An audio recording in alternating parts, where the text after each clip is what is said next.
So I'm delighted to spend some time with all of you this morning, as well as these four exceptional school superintendents to present this interesting dimension on leadership as you guys go forward in the community around a superintendent search and just trying to think about leadership more generally. Before I say anything about our panel, where did Ramon go?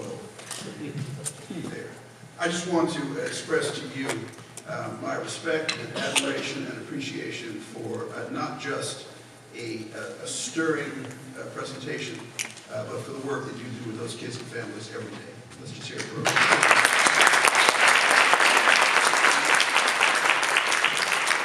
So our aim on this panel is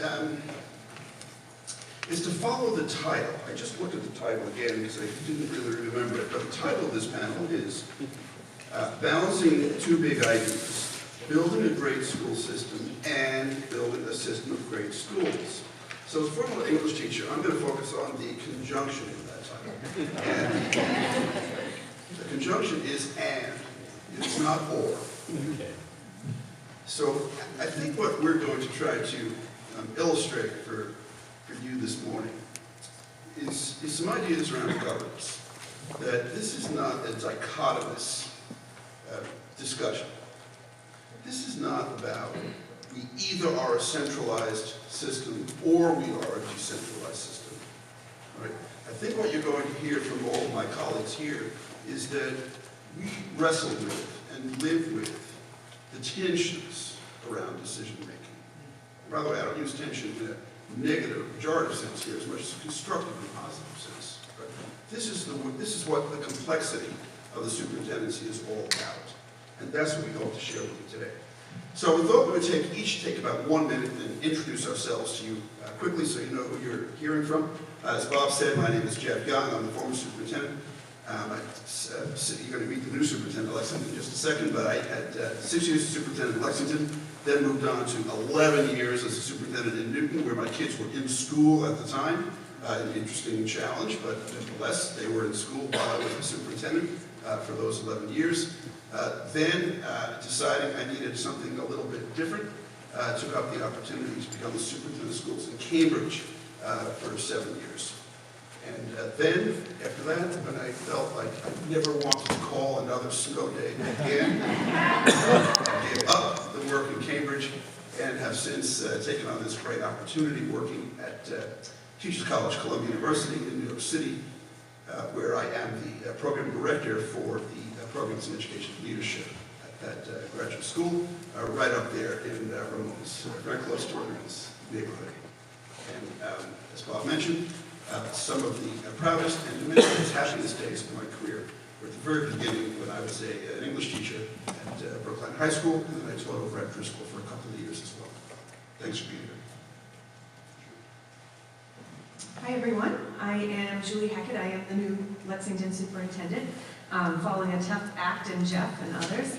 I was assistant superintendent in about 2007-8, and then I made my way, hi Gary, to Brookline as deputy superintendent for a year, and I worked with some amazing and talented people during that very short period of time that I still remember and have great respect for today. I think all good things originate from Brookline as part of the theme of the day.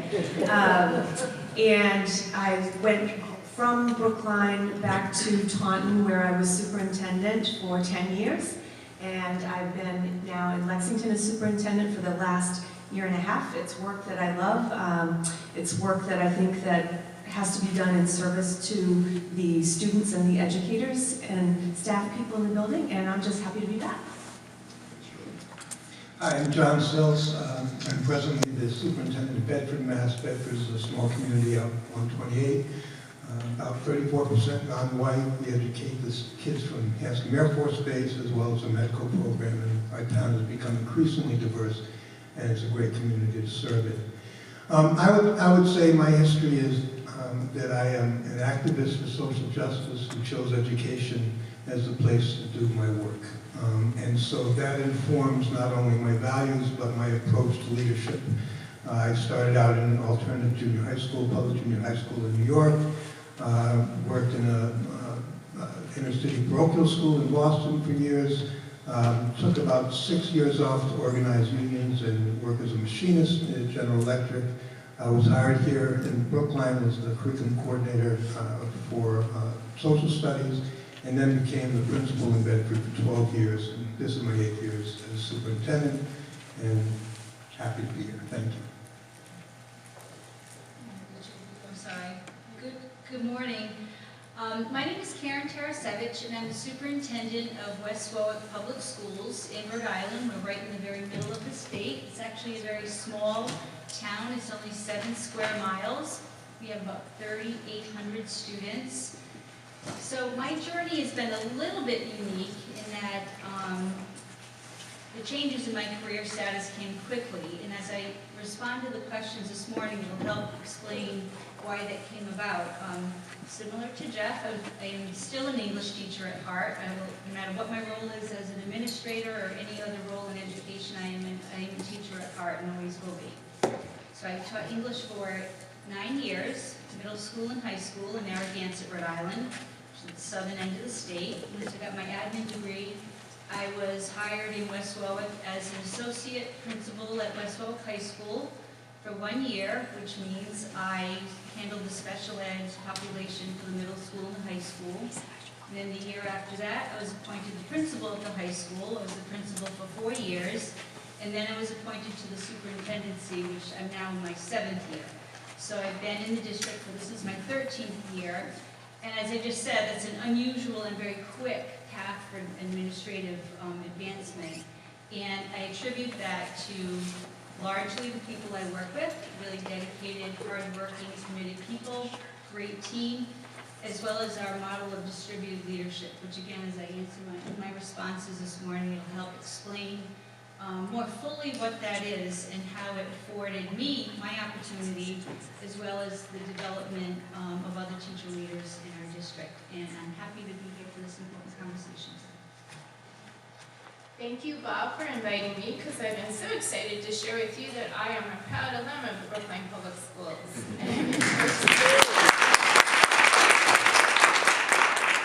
I was born to immigrant parents. My grandparents lived in our household. Even though I was born in Boston, I did not learn English and started kindergarten without that. And my parents moved to Brookline. I entered grade 2 at Wonderful School, and I was the first Chinese American student in the memory of that staff, so things have changed. Yeah, and I had great teachers, and my friends and families were great. From Tappan Street to Winthrop Road, to Clark Road, to Clinton, to Buckminster, Dean Road, and Beacon. I was in homes in all those areas, embraced by friends and family. So for me, Brookline Public Schools was a place that I was welcome and I thrived. And I'm very proud alumnus of the district. And also, Jeff Young was one of those teachers at Virginia High School that I was there. And I was not fortunate enough to have Jeff, who was a very popular teacher, but I did have John Ritchie. So that's my claim, that I had John Ritchie as a high school English teacher. And to all that. I love the field of law to enter public education. And when I say that, I feel that all our colleagues in education, whether they're in private school, charter school, whatever, public school, that we are all collegial with one another, and we share an investment in the future in our children. But I am a strong public school advocate, and that's neither dichotomous. It's where we choose our roles to be. I started out teaching 7 years English at Lincoln Sudbury. Went on to be assistant superintendent Wellesley. I have served on school committee in my hometown in Weston. I've also served on the vocational regional school committee of Minuteman. I have been a union president, and right now I'm my 7th year as the superintendent principal of Lincoln Sudbury Regional High School. Thanks, Mel, for the conversation that way. So superintendents often have to work with a paradox, or as I said before, a tension, which suggests that we aim to build and maintain shared purpose across a district, right? Not just within the school, but across a district, which really means across a community, or a town, or a city, while at the same time encouraging create diversity among individual school communities. In other words, we want to preserve the core of what we stand for, yet stimulate experimentation, innovation, and progress in how we do things. I wonder if any of our panelists might want to jump in and provide an example of how you have worked with these seemingly competing sets of interests.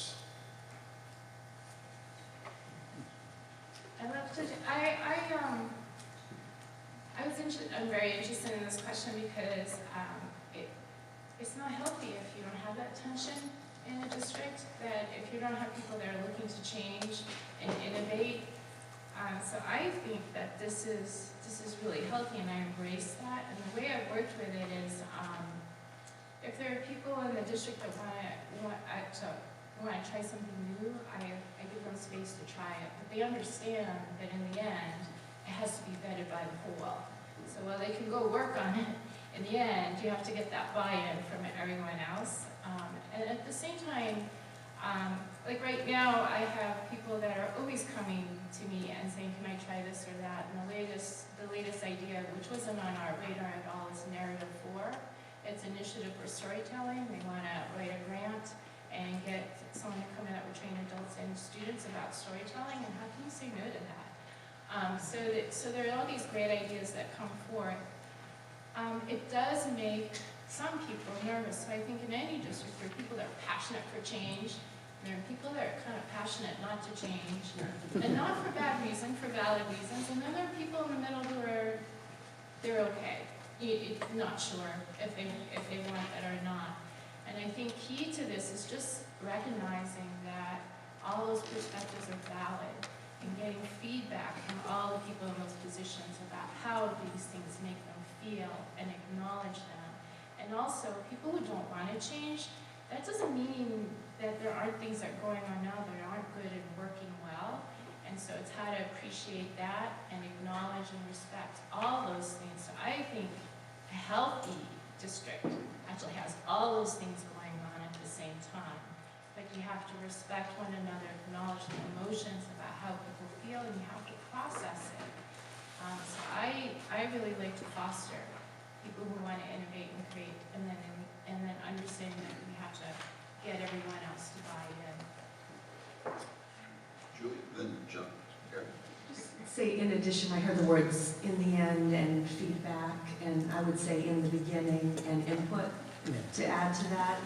So I think that the question is intriguing about this paradox. It does exist, that we, as central administrators, try to figure out how we can create that shared purpose among our staff, but we need to be flexible and build in autonomies into the structures that we have. And I'm thinking, Gary, it always comes to mind when you were trying to put through that, I think it was taking kids to Vietnam, if I remember, and there was a very innovative proposal, and this dates back to 2008, so great innovative proposal, really bright, brilliant educators willing to take kids, up to another country and to learn, and then the tension at the time was this, perhaps an overreach administratively about structures and creating parameters for people, which sometimes extinguishes the desire to be innovative in the first place. So I think as administrators, we have to be very careful about making sure that we don't make it hard, that it is in service to the people that we serve, and that we create opportunities. One of the ways that we've done that in my current district, which is Lexington, is we just went through a pretty rigorous strategic planning process, which is different than most of them because it began with our educators and our community and our students, and we said, what do we get right, what do we get wrong, tell us how you think we're doing, and from there we built the strategic plan The end result of the strategic plan, without getting into all the details of it, is a plan that built in redefining success. So we have checkpoints within the structure of the plan to say that we are constantly going to re-examine whether we're getting things right and how we listen and how we organize as a system. And to me, that's very exciting because it means that it's not going to be static. There's always going to be opportunity to improve and to get better and to hear student and staff voices. So one of the things I thought about when listening to Ramon, and I was so inspired by your work, as somebody who cherished my autonomy as a teacher and as a principal, has to do with perspective. And I'd say that the superintendent's conundrum is when you have schools like Ramon's and leaders like Ramon in a district with other schools that are far cry from that, drill and kill, whatever the perspective is, autonomy alone isn't going to get all kids to the place that you want to get them. And so we need to figure out a way to leverage the strengths that come from innovation to impact everybody. I think that a way to think about this is, it starts with the instructional core and the purpose of education. When teaching was telling, leadership was compelling. And if teaching is about empowerment, leadership has to be about empowerment. If teaching is about developing that intellectual muscle and social emotional capacity to navigate the world, we have to give teachers the opportunity to be creative and analytical and not be moved by fear in how they make that happen. And we have to do the same thing with schools. It's like concentric circles. It flows organically or logically from what you want to accomplish. The problem is, or the challenge is, we also see the power in cohesion and coherence. When people feel part of something bigger than just themselves. We see the dangers in everybody doing their own thing, because without looking at the whole, you realize that kids are falling through the crack, and that doing your own thing isn't always the Ramon. And so my experience has been to kind of transcend or to resolve that paradox by forging a leadership team made up of the principals and the superintendents, the folks, to determine the direction together. That team, in the same way that teaching collaboration is the magic in a school, it's the collaboration in that leadership team that ensures that there's innovation and that there's some consistency, because we hold each other accountable and we learn from each other, and all ships rise as a result of that. And I've been blessed to have that powerful team. After others speak, I would like to give an example as well. Go back to you. So everything that, oh, I'm sorry, I have to use my teacher voice. I agree with my colleagues in their comments as far regarding opportunity, voice, stakeholder voice, and the point about structure. In my practice in our district, that we talk a lot about, is where is, everybody has a voice, but it's the structure and the system or the framework around that. And what does that look like? So we have our school improvement teams. So it addresses all of the issues that we talked about regarding equity, access, resources. So we have a school improvement team that's a building-based team that is, everybody has voice. The administration, the teachers, students, parents are all part of that team. At the building level, they talk about what are the needs. For instance, as I said, my district is very small. It's only 7 square miles. We have 6 schools. Each school has a school improvement team, and they talk about their school-specific needs, resources that they need. That gets funneled up to the district level teams through the principals to talk about that alignment district-wide. How to, at the end of the day, there's a pot of money that and the whole district has to share and has to be spread equitably. So when we start at the building level, to even if, again, in a small district, the needs of buildings can be very different. So we get the input about very specific needs, Then we're able to align at a district level the curriculum, the PD, the budgets. So it's that framework and the system around everything that my colleagues have already mentioned in terms of everybody having a voice, how does the district team come together, and how do you provide opportunities that are building specific. And that's the autonomous part at the building level. Great. John, do you want to give the example you're referring to? Sure. Just there's many examples, whether it's our literacy work or anti-racism equity work, but I want to talk about the anti-racism equity work because I think it really illustrates, again, the relationship between the approach to leadership and this paradox and an understanding of the problem or what you're trying to accomplish. When districts lead with data and external accountability, it's because they misunderstand the problem. The problem is not to fill in deficits, and that approach, which says we have to create this system of identifying deficits and filling them in, and that has to come from the top because that's not what everybody's thinking about, misunderstands fundamentally that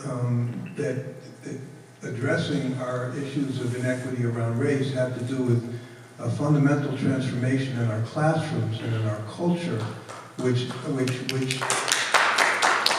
is about removing obstacles from kids who are ready to learn and ready to excel. It's about a strengths-based approach. Again, the role of leadership in that regard is to use data because data helps to identify the areas of need. And also there's need for intervention. There are deficits. But fundamentally, it's a matter of building capacity.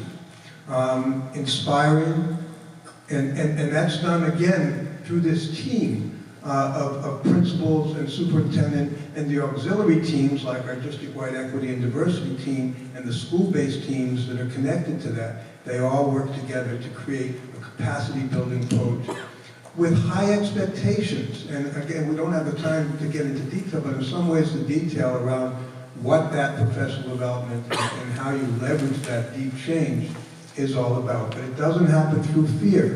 It happens through creating buy-in by having experiential changes in our experiences in our staff that help them to understand what this is all about. Because it's really, I've come to believe that people don't resist change. They resist being changed. And we change all the time, right? Someday we do something, the next day we do something different. What we resist is when we get some idea that we have to change and someone's telling us to change. And I often ask myself and ask my students now at TC, when's the last time somebody said to you, change? And you said, okay. Doesn't happen to me that way. So a lot of it is around this trust building and the input and the communication that I think we're all talking about. Karen? Yeah, you make an excellent point there. There's an awful lot of research around exactly what we're talking about today in terms of shared responsibility, shared accountability, the work of Alan Harris and distributed leadership and shared leadership. And you make an excellent point about the trust factor. There's also a lot of research around relational trust and the role it plays in this whole process that we've talked about. It's key. Yeah, so I love that you brought up shared leadership because so you've asked us to be up here. We represent decades of school leadership, but I think all of us at the table are probably thinking like how to foster the next generations. And so this is a room full of leaders, right? So when we talk about student voice and teacher voice, we're really recognizing leadership among teachers, parents, students. And for me, a leader is someone who has a vision and is trying to affect that vision. And how can you foster that? And that's the beginning of creating the next generation of leaders and leadership. But everyone in here, just from the people I've met, are leaders. And so leadership, it's for us to how to tap into that energy and how to foster and integrate it into a strategic plan. But the other part that we look to leaders for decision making. That's how we evaluate our top leaders. How did they come to that decision? Decision making is the way how you build trust, a decision at a time. How did you come to that decision? Who is going to make that decision in the end? how is input coming in, and what's the timeline? And if you put out a process that's fair, taps into that, and make your decision-making process really open and transparent, in the end, not everyone's going to agree with the decision in the end. But if they trust in the process and how you went about it, that's how you end up building consensus and collaboration and moving forward. But there's so much there's so much leaders material to tap into. But it's the decision making, how you got there. So I think you're hearing, we're beginning to explore a little bit that tension that I talked about at the outset, which, in some ways, you could almost say it's the tension of our country, right? On the one hand, you have the welfare of the community, and on the other hand, you have the rights and interests of the individual. And how we think about balancing those and integrating those is the real challenge and the task of leadership. So let's just shift gears slightly, and let me ask you all, to what extent and in what ways do you support establishing certain non-negotiable goals for achievement and instruction? Should all schools have certain agreed-upon targets for all students and subgroups? Are there other non-negotiables that you consider important in your leadership and management of the district?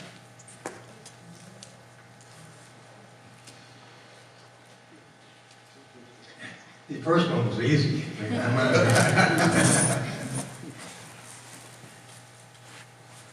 I think for me, the non-negotiables have to do with values and expectations above all, and a shared sense of what the purpose is.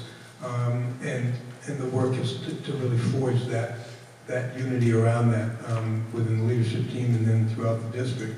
And a lot of that is fed by the district, by the teachers and the schools. It's a two-way process. I think, as reflected in our strategic plan, as reflected in our school improvement plans, we do set certain expectations for all kids, and we may not translate those into numbers as much as an expectation about what the experience is for every kid, about what their growth should be about the competencies, skills, and literacies that they should develop. Some of those are measured by tests, but others are not easily measured by tests. They're qualitative measures. So I guess I do think we have bottom lines, but they're not necessarily all quantitative. I guess I'll just add to that. I'm thinking about the comment about you don't lead with data, and I just respectfully think sometimes you do. And for me, one of those times is when we have disproportionality among our students. And just as an example from my current district, we have a disproportionate suspension rate that's unacceptable. So we have very low incidence of suspension overall. We could easily declare success, and nobody perhaps would be the wiser except for the people who are impacted negatively every day. So one of the first things we did together as an administrative team is, with community pressure, which was a good thing in this case, people wanted to know about our disproportionate suspension rates. We had our black and brown students being suspended at 4 times the rate of our white students.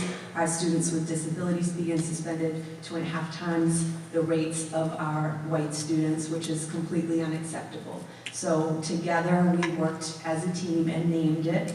We authored a paper. We call it our Diversity, Equity, and Inclusion, our call to action paper. We've talked about, at this table, shared leadership, and I think that's so critically important. And to Jeff's point, I too believe that people don't mind change, they mind being changed. So on that note, we worked together and said, okay, here is a shared problem. What are we 20 leaders going to do to make a difference? So we named the problem, we did research, we thought a lot about how we could go back and impact things in positive ways. What happened is, after 3 days of retreat, We actually trekked out to Thompson Island and roughed it for a few days, which was fantastic. We came back with a shared understanding of the problem and some clear thoughts about how we were going to tackle it, but not with one particular goal for every single person. And that's because the problem was different and the gradations of the problem was different depending on which building you led. And then to the point of how do you structure, do you have quantitative metrics that lead the work?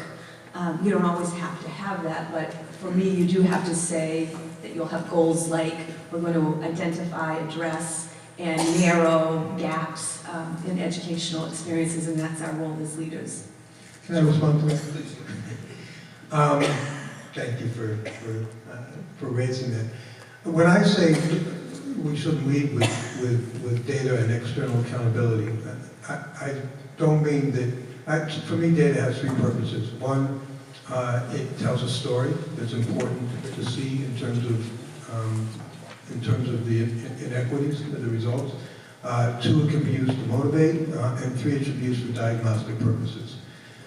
We use data all the time, and when I say and we lead conversations with data because that can help people understand the nature of the problem. So that's not what I meant. I meant when you frame things in terms of change by marrying data to accountability and compulsion rather than as a motivator for change. So thank you for that.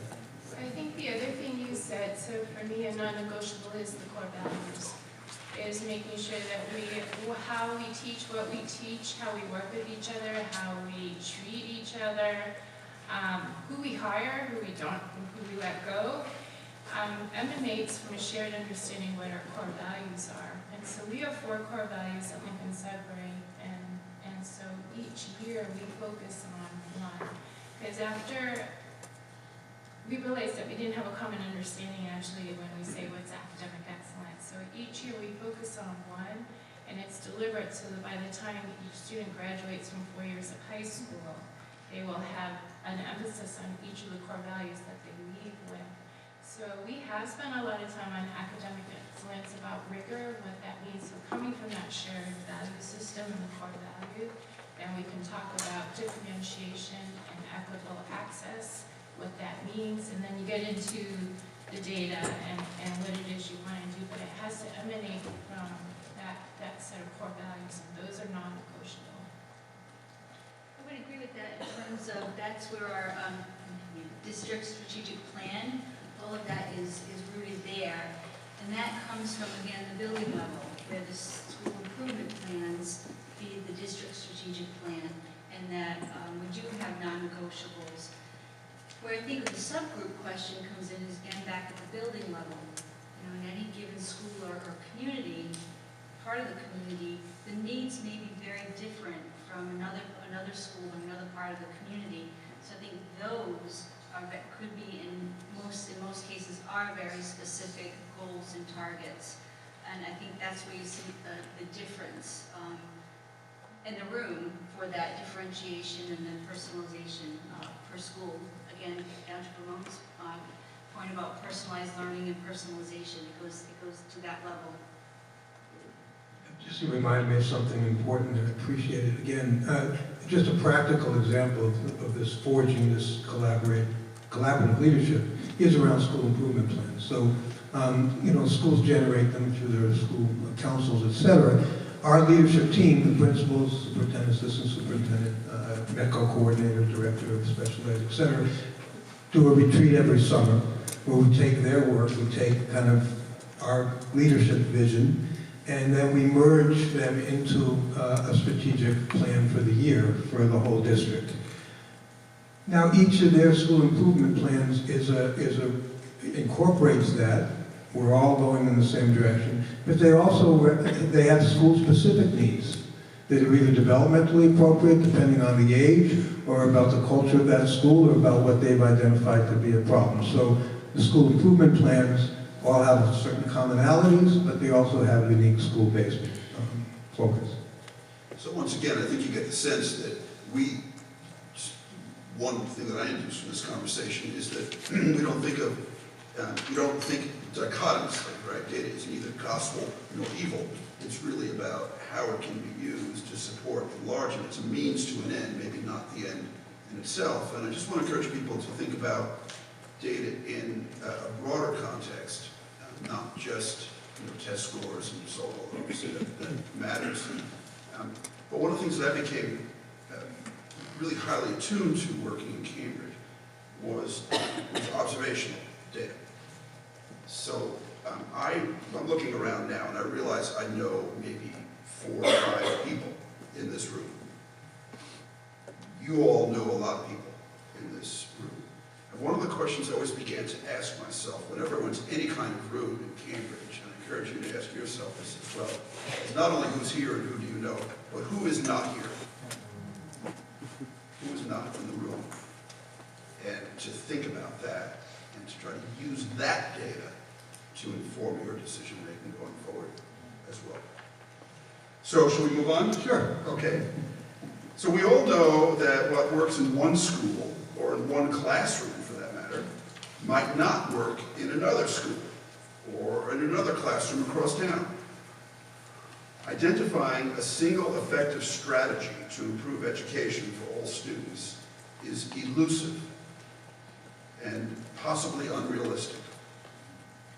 How do you grapple with this tension? Particularly with respect to supporting teachers. We heard from a classroom teacher. I'm trying to see where he was sitting right there. So thank you for your comments, by the way, sir. How do you grapple with the tension, particularly with respect to supporting teachers, who are the most important professionals in making a difference every day for students? I don't know that we should have one answer. I don't think there should be.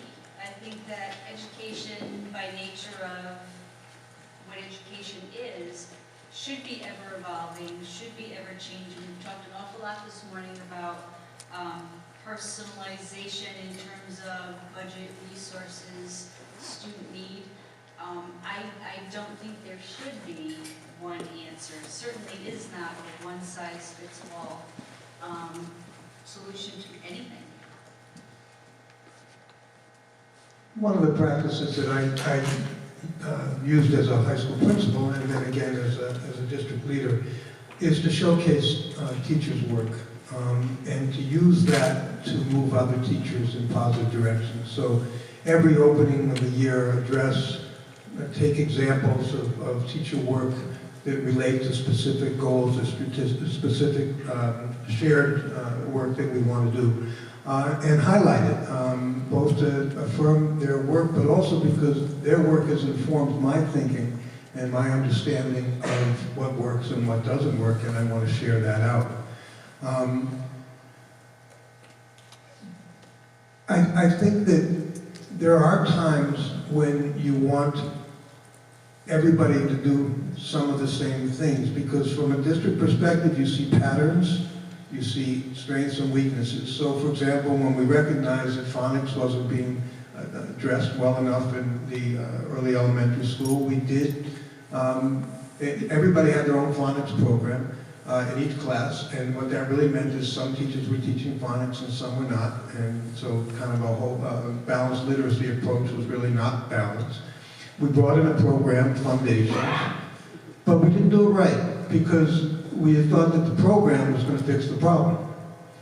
But if people still don't have buy-in to the importance of this work, then the program doesn't get implemented with fidelity. And so that's a learning process for us. You know, you have to build capacity, but sometimes in relation to that, you do have everybody sharing a common program, because you can also then measure improvements and make adjustments to collaborative teams of teachers looking at that data. So I think there are times when you do, but it doesn't in itself fix the problem. I'd love that. The program doesn't solve the problem. Well said. Anybody want to weigh in on Sure, that? I just, what we focused on at Lincoln Suburb was just providing greater transparency what everyone was doing in the classroom. So it's true, not one thing works for all students. So we focused on trying to broaden their repertoire by bringing other people brought in John Sacker to talk about high expectations. What are things that you can do to help kids develop positive mindset? The other is that we do offer a range of specialized supports that start in the general ed classroom all the way to other general ed interventions to special ed, moderate, and intensive. And so we've done more to promote collaboration and understanding what's happening in general ed and special ed so teachers can more naturally complement what's happening in those other specialized supports. And also being more clear about roles and responsibilities, especially when you have kids in general ed and also receiving specialized supports, who's supposed to do what, but also emphasizing that this is a team effort. Everyone has a piece of this child, wherever those supports are coming from. So we've done a lot more, and I feel like teachers really want to be part of that team. It's just letting everyone know what it is and how they fit in. I know you don't want to go down the line, but I I will know, just. but I want to hear from you. Okay, good, because you're going to do it anyway. I just, a confession, so the question is about a singular strategy, and yes, I am guilty of having led a singular strategy in a district, not my previous district, and I think it depends on what that strategy is and the process for rolling out the strategy. So the strategy in the case of my previous district was the problem that we were trying to address was student engagement. The strategy was, what if we tried small groups, pedagogical practice to try to get kids more interested and engaged in the work. And the rollout of the strategy was lots and lots of conversation with our teachers about, what do you think about this? Do you think it would work? Would you be willing to try it? And then letting one school give it a try. First it was one grade level. Actually, it was one classroom to one grade level to one school, and then letting it build and take off in that way. And the end result didn't work 100% for everybody, but the end result was it was a community that was much more engaged. When we visited schools, we saw teachers at first struggled, obviously, to change practice because that's a pretty dramatic change, but after time and after practice and after lots of collaboration, lots of engagement, enjoyment by our staff, and the students were highly engaged. So they went from rows of desks to circular tables to noisy little places where people were engaging and debating texts, and I think it was a very healthy singular strategy. Okay. So I just want to follow up on that, if I can, Judy. So what happened? Why, as you think back on it, why was it healthy? Why did it work? What happened in the teachers' minds or in their practice that made them say, okay, let's give this a go. Let's actually buy in. Let's take the leap of faith. Let's test it out. Let's give this a go. Well, I think what didn't happen was you are going to do this, and if you don't, I'm coming in with my rubric and my observation tool to write you up. So that did not exist. And they got excited about the idea, and I think just seeing a colleague give something a try in a very safe space where if it was a failure, it was perfectly fine, was key to the success of the endeavor. I also think we're all, as educators, moved to change when we see the result in our kids. And so watching children learn differently and be very excited can win over hearts and minds of just about anyone. So I love the hearts and minds. You know, this again, and again, all of this brings to mind another, just learning for myself, particularly coming out of Cambridge, but generally from my time as a superintendent, is that there's a difference between compliance and change. And, you know, sometimes superintendents, no one on this panel, but sometimes superintendents will say, okay, well, the math scores are bad, let's buy a new math series. And, you know, we spend a lot of money, we buy a bunch of new math books, and manipulatives and whatever, and, you know, we can almost sort of check that off the list and say, I've done something about math. And then what often happens is on the 2 days out of 180, when the superintendent walks into the class, the teachers pull out the new math series and do that. And then, you know, for the other 178, the math book goes into the bottom right-hand drawer of the desk, and they all yell out, "He's gone, the coast is clear." We go back to what we're doing. So that's compliance, right? And compliance, just my way of thinking, compliance usually comes from the outside in. It's somebody is telling you to do something, and you say, okay, so that I don't get in trouble, so that I don't lose my job, so that I don't, get disciplined or whatever, I will do that. That's compliance. Change, I think, and we've been talking a lot about change. Change, at least in my estimation, often comes from the inside out. It's when you say, when we realize, when teacher, Ms. Jones or Mr. Smith says, this is making a difference for the kids, right? This is going to make my professional life more successful, or happier, or easier, or more rewarding, or whatever. There's something in it, right, for those individuals. And that, is such a key way to tap into change, is to understand motivation of the people who are being asked to implement the change. Otherwise, I think it just resorts to, or defaults to, compliance. Can I just add to that just a little bit? A big part of success in schools, districts, student outcomes is labor management relations. And frequently, I get asked, and I know some of my colleagues that I work with in the state, how did you get them to do it? How did you get that not to happen? The book goes in the drawer. And it largely centers around labor management relations. Again, there's a lot of research to support that. We've done some work with Saul Rubenstein from Rutgers University, and there's compelling research around the importance of labor management relations and the positive outcomes of student success, as well as time for teacher collaboration. And so that has to be a key part of the work, a key part of the school culture. So we're not trying to get them to do it, it's we want to do it. I see how this all circles together, and people have a voice where we offer opportunity when they're part of the school improvement and district strategic plans.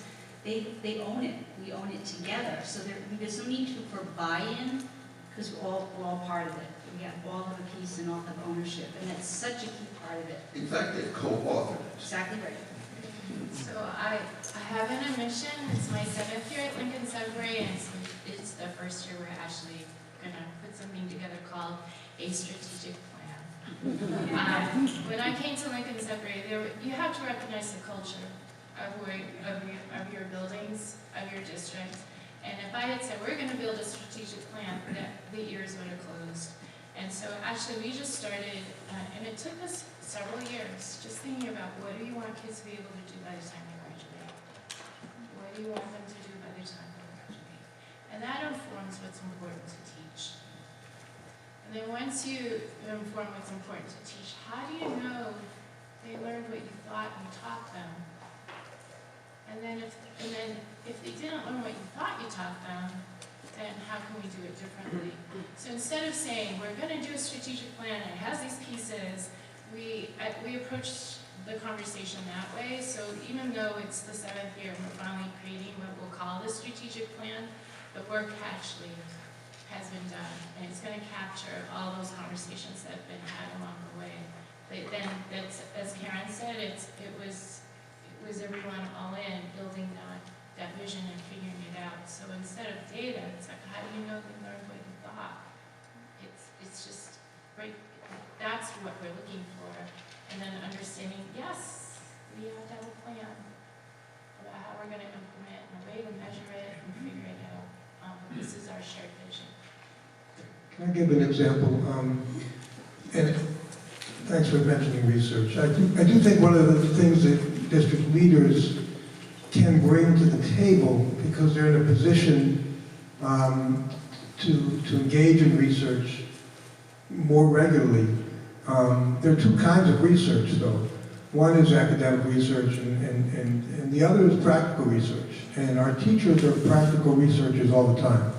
And we have to create the kind of environment where everybody sees the value of blending those kinds of research together in terms of coming up with solutions. because of our research at the district level, we decided to do a district-wide study of Loretta Hammond's book, Culturally Responsive Teaching in the Brain. And we're engaged in that now. And what we did as a leadership team is we spent time reading it and over the summer coming up with a professional development 2-year plan to really dive deeply into what's valuable about that work to move our work forward.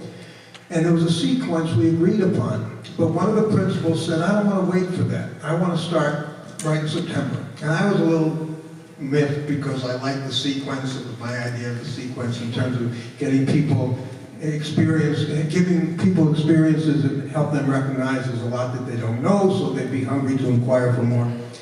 But said, you know, to say no would have been to stifle his energy, right? And so the answer was yes, and then other principals took from that, and we're making an adjustment as we go.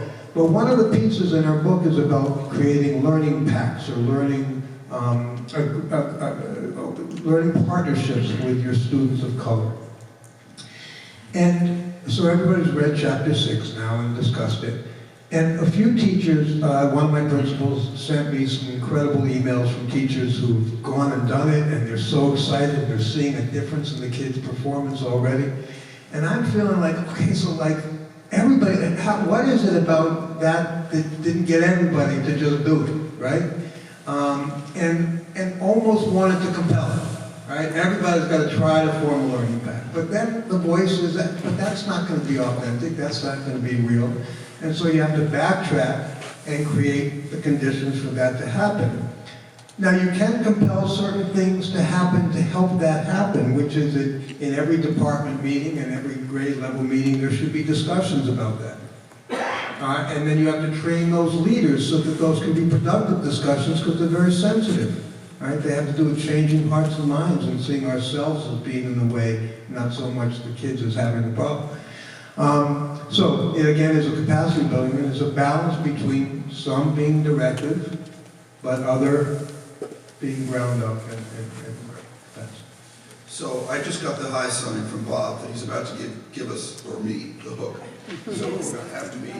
some questions. So we have some questions, which is too bad. Maybe this will inform one of your questions, because the other question I wanted to ask, but I don't have time for, so I'm not going to ask to the group, but I'll just put it out there. Maybe someone wants to comment on it. It would have been this. In working to establish a sense of because culture has come up a lot. In working to establish a sense of cultural coherence in a district, for example, what makes Brookline Brookline?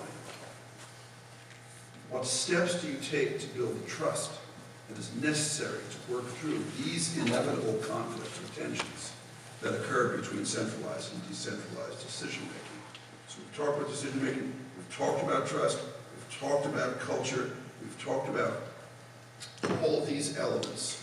And had we had the time to do that, I would have thrown that out to the panel. We don't. So instead, we're going to, I don't know how much time we have I here. like that question.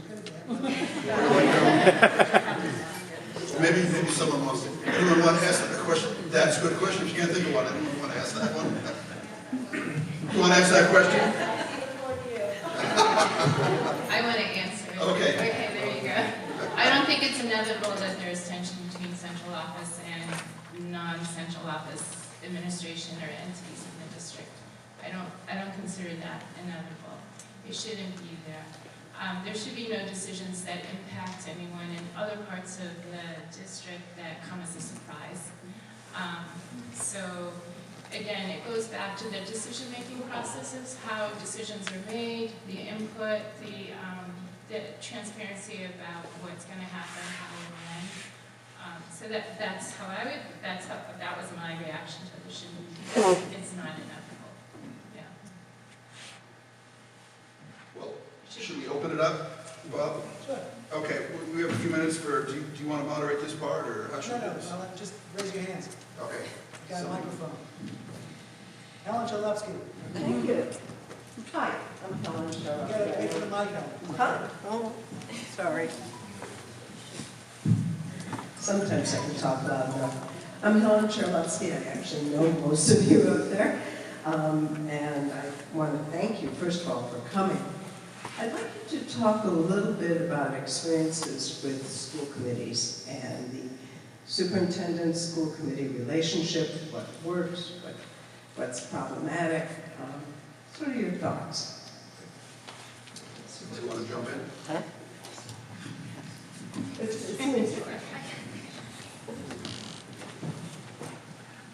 Thank you for that question, because that's key and very important, because again, it really is about true collaboration, and that can get tricky when people have conflicting interests.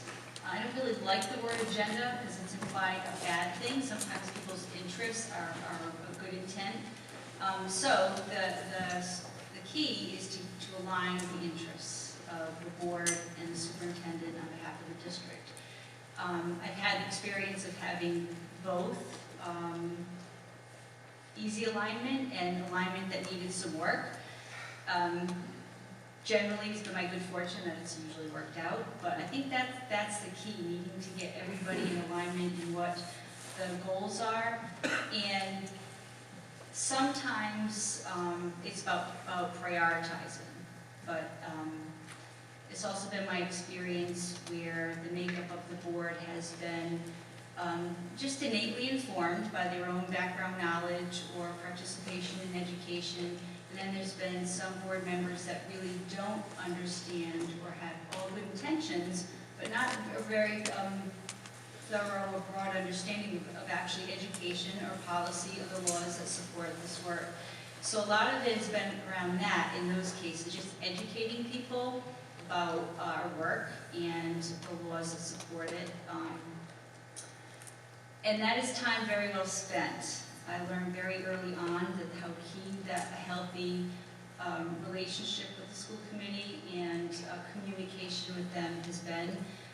Again, in the easier end of it, just kind of was natural, but when it was a little more difficult, it was just time well spent in terms of making sure we're on the same page. What I'm about to say is reminding me of college professors I've had, but I'll go ahead and say it anyway, and that is I wrote a book on the subject. If you would like to buy the book, you can. I did write a book on the subject, and it's about building effective relationships between superintendents and school committee members and building teams. And I had a team, I've had many teams, but in my most recent history, a team of 9 school committee members. Not my most recent, in my previous gig. In my current gig, we have 5 school committee members. They are fantastic, and I think what makes them fantastic is that we have a lot of trust together. That doesn't happen by accident. We do a lot of work behind the scenes, all posted like we're supposed to with open meeting law, just FYI. But we developed collaborative norms and beliefs together, which many of you have, and really spent hours, days, kind of figuring out what that meant and how we wanted to represent ourselves as a team. We also can speak easily and openly when there's conflict and dissension. We had a big vote this past week on redistricting, which was highly contentious, and it hadn't been done in over 10 years. And in the end, we were able to get through it and still like one another through the process, but that's because there's a fair amount of trust.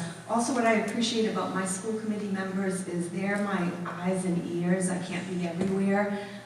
They do a terrific job of being liaisons in the community, so they work with our CPAC, they work with different groups, they're meeting with the Dyslexia Task Force, which is a group of interested parents in that particular topic.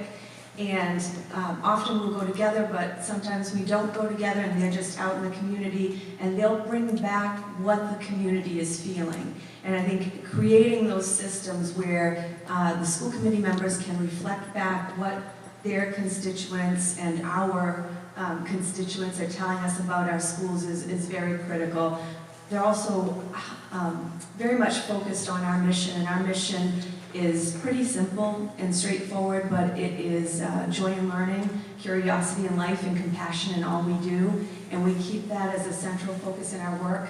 It doesn't say, data point X or, whatever the typical mission statements are. It's about joy, curiosity, and being compassionate toward one another. And we check ourselves to make sure that we're living by that by that mission. I would just add that for me, it boils down to two words, no surprises. And you know, a couple of people already talked about trust, and the invitation I would make to any superintendents or school committee members or anybody is to just ask yourself, who are the people in your life that you trust? And what do they do or not do that makes you trust them? And then follow that. Other questions? Hi, I'm Paul Harris. I'm a town meeting member here in Brookline. And I'm curious about your sense of what the reputation of the Brookline schools is from your perspective, and what you see as a major challenge that Brookline faces and how you would address it.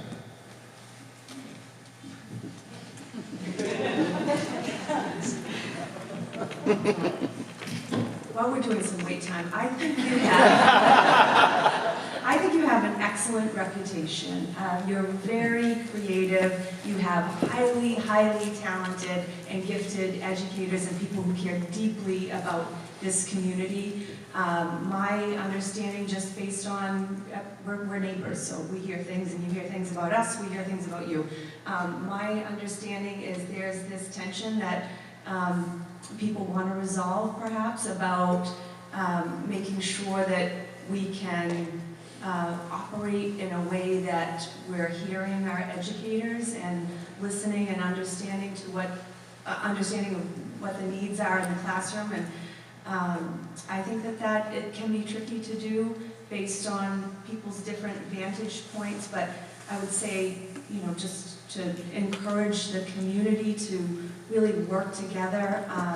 When we don't work together and the adults don't work together, and I know many of you do, but when that doesn't happen and when there's a breakdown, the people who pay are our little guys and gals and all the little people in the buildings. So just, you know, being mindful that we're a family in Brookline or Lexington or wherever that may be, and you're stuck with one another in families, and you work it out in families, and you don't give up. I think it's really important, keeping those lines of communication open all the time, and being able to speak freely, even when there's dissent, I think is important as well. But you are an excellent community. You have just great, you are great, and you have even greater potential perhaps than you know. And I think you're widely respected in Massachusetts. Yes. I would say on the outside, people looking in are thinking they see great schools, great community, great location, great everything, demographics, diversity. It's like, what else could you ask for in this area so close to Boston? You can feel there's tension on the inside, and that's all. That's good. It's I guess you're in transition, so that makes sense that there'd be some tension. You don't know what's coming, and also it's a community with high expectations for what their schools are going to deliver. I didn't answer that question about school committees, but really it's important to have a positive, respectful relationship between superintendent and school committee and among members of the school committee. You can still have a high-achieving, great school district without it, but it's so much harder. So that would be what I would say, that while there's tension, hopefully it'll get to a place where it'll feel less, because it just makes it that much harder. And when it's that much harder, you don't necessarily do all the things that you want to do. You get to do less of what you want to do. I'm passing. Hi, my name is Lisa Geisbon. I'm the parent of two Brookline High graduates, and I'm the Executive Director of Citizens for Public Schools, a statewide public education advocacy organization. And there's been a lot of discussion of bringing forward student voice and teacher voice. And I'm just interested to hear your perspectives on what's the role of fear in interfering with, especially getting real honest teacher voice into the. Did you say the role of fear? Yeah. I hear from teachers that they have strong ideas about what's going on and how to address problems, but there's a fear of speaking out. Well, one thing we know is that fear, which triggers the amygdala, produces cortisol, and it kills creativity and goodwill. And so cultures of fear are they're enemies of education. And just like classrooms used to be based on fear, right? And schools cannot be based on fear, districts cannot be based on fear. You need professional cultures where people trust that they feel invited into the conversation. And you do that by modeling it. You do that by creating forums for that to happen. You do that by promoting teacher leadership. You do that by genuinely listening and making changes as a result of that. You know, I read the letter that the kindergarten teachers wrote, and you know, it's a complex issue. We're all struggling with this issue around the importance of play and the pressures of expectations that all kids read and the relationship between developmental. I don't think we all know the answer to that. But we have to hear the teachers. You know, when we introduced foundations a couple years into it, the K through 2 teachers started saying we're not spending enough time on comprehension. And we heard that. The principal heard it, brought it to the leadership table, and we made adjustments because they know so much. But it's about the culture that you create where that can happen. I also think we can't ignore our positional power. So we, just by virtue of our positions, can intimidate, and that's a natural aspect of the work that we do. So I think finding leaders who are willing to sit with people, talk with people, our educators, our staff, and hear the issues in as non-threatening a way as possible, and for us to say, if you disagree with us, that's perfectly okay, and we want that because that's how we get better schools, and that's how the experience is better for our kids, is helpful in answering that question. What Ramon said earlier, that he's surprised we don't listen to our students more or take that input more, and he's right. Because every time we do like around racial climate, how they feel in schools, it's really powerful, really informative. Especially on racial climate, it's not what we think necessarily that would be helpful, and they're telling us different ways to be helpful. So there's probably more to that.